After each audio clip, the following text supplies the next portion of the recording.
And this is our Sunday Sweet Sweet Sunday Show. Ito po si Alwin Ignacio, the diva that you love. Kasama ko ang aking kaibigang bonggang-bongga. Dan si Bongga. At syempre pa, ito Correct. ang Nakiti Show. Ang Tarya na Talakayan Showbiz Edition.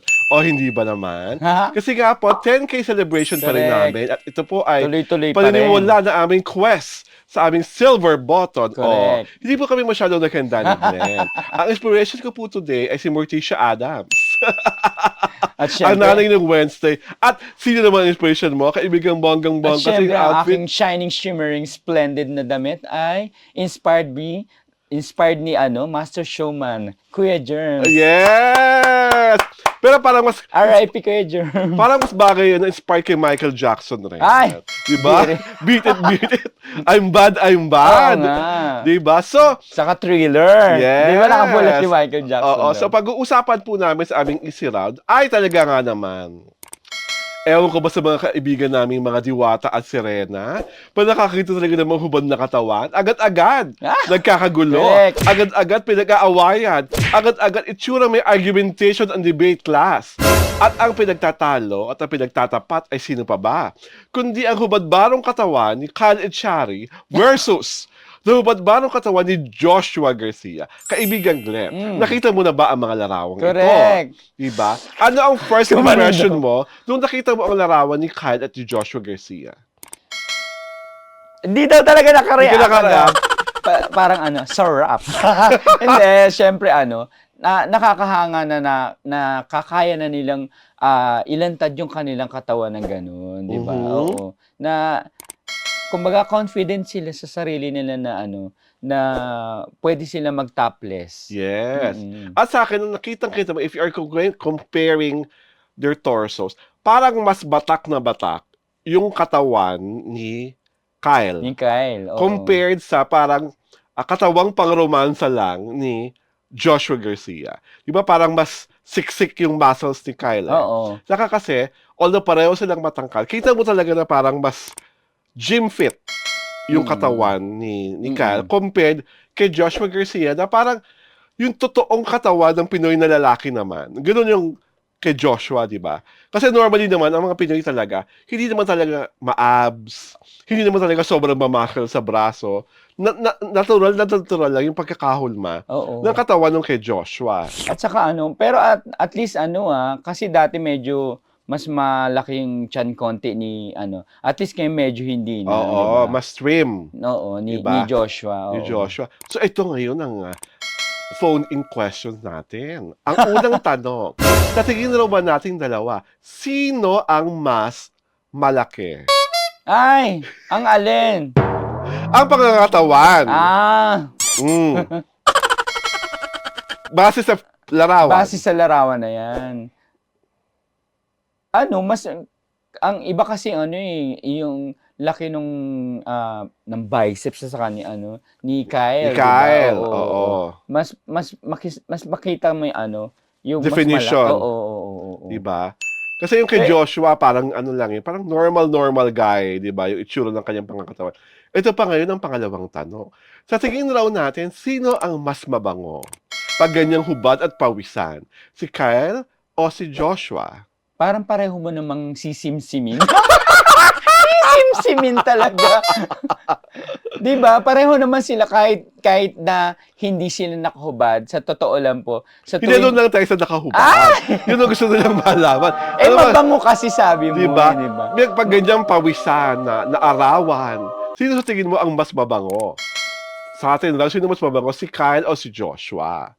Ako sa tingin ko pareho rin. Pareho tayong sagot. Pareho rin, oo. Diba? Pareho talaga. Parang kahit pawisan sila at parang naaarawan, masarap na masarap at mabango pa rin sila. Pero parang mas marami pipili kay Joshua. Bakit? Ewan ko lang Okay. Although, yun nga, sabi ko pareho, di ba? At ang huling katanungan of national importance, sa tingin nating dalawa, sino ang mas mataba? Ang alin? Alin na naman ang mataba? Yung mga kinatago sa loob ng board shorts Ay, nila. may pa gano'n. May pa ganung Siyempre, tanong. hindi mo naman masasight Oo, yan, no? using your imagination, Oo. sabi mo nga noon, kailangan ginagamit ang imaginasyon. Sa tingin mo, kanino ang mas isa, dalawa, may kasampaling ka pa? Ay, Si Kyle Echari o si Joshua Garcia? Basic on sa suot nilang board shorts. Ako pareho na rin. Pareho? Oo. Talaga? Mm-mm. Bakit mo nasabing pareho? Basta, ramdam ko. Ramdam ko! Akala mo na napalapit na ng gusto sa kanila.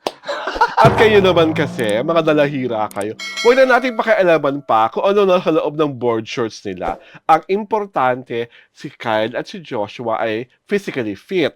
Pangalawa, pareho silang makisig. Mm-mm. Pangatlo, pareho silang magandang lalaki. Pareho walang tulak kabigin. At saka sabi ko nga, yung confidence nila, oozing with confidence yung dalawa, Diba? na mag-topless. Whoever are the present girlfriends Oo. ng dalawa, sila ang makakapagsabi, sila ang makakasagot doon sa huling katanungan na gusto niyong sagutin namin. Hindi rin naman kami ganun ka-close sa dalawa para Oo nga. bigyan kami ng oportunidad ipasilip. Ipasilip! O pahawak man lang. Hawak talaga. Ang mga bagay-bagay na para lang sa kanilang mga sarili at para sa mga babaeng kanilang minamahal. Diba? Sa kakatayo naman, pag nakikita tayong lalaking hubad, i-appreciate na lang natin. Huwag na masyadong maging malikot ang ating mga imahinasyon. Diba? Although I'm sure they do not mind being objectified, dahil ba't mo naman sila nagpapaganda ng katawan, aside from health reasons, alam nila na mas nakakadagdag ng tagahanga pag fit ka. Oo. And it helps talaga na syempre talaga, pag artista, naka-territory naman talaga yung dapat fit sila. Saka i-enjoy na lang natin, hindi po yan madalas mangyari. Yes! Pambihirang pagkakataon. Oo. Actually, yung snapshot nga po ni Joshua Garcia dyan yung kuha niya sa Siargao.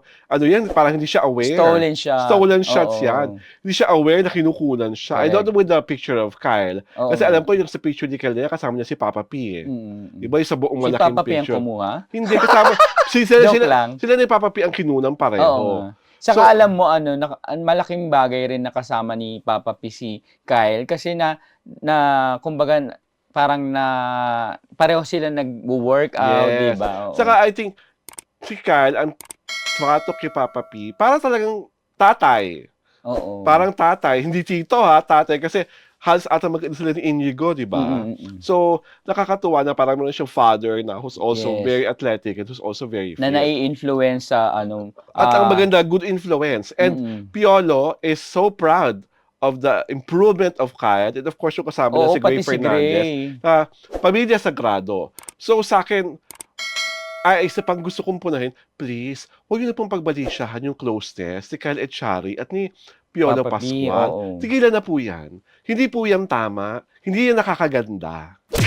Hindi Kasi ba? ultimo nga yung kay Inigo at saka kay Papa P nun, di ba? Yung closeness ng mag-ama, naging issue pa nun, Oo. di ba? Pero wag na po tayong Oo. gumawa o magpalahok o magsahog ng mga chismis Correct. tungkol sa dalawang lalaking magkaibigan. Oo. Bakit po ba, pag may dalawang lalaking magkaibigan, tapos artista, parang magandang lalaki, parang maganda ang katawan, iniisipan natin na hindi magandang kwento.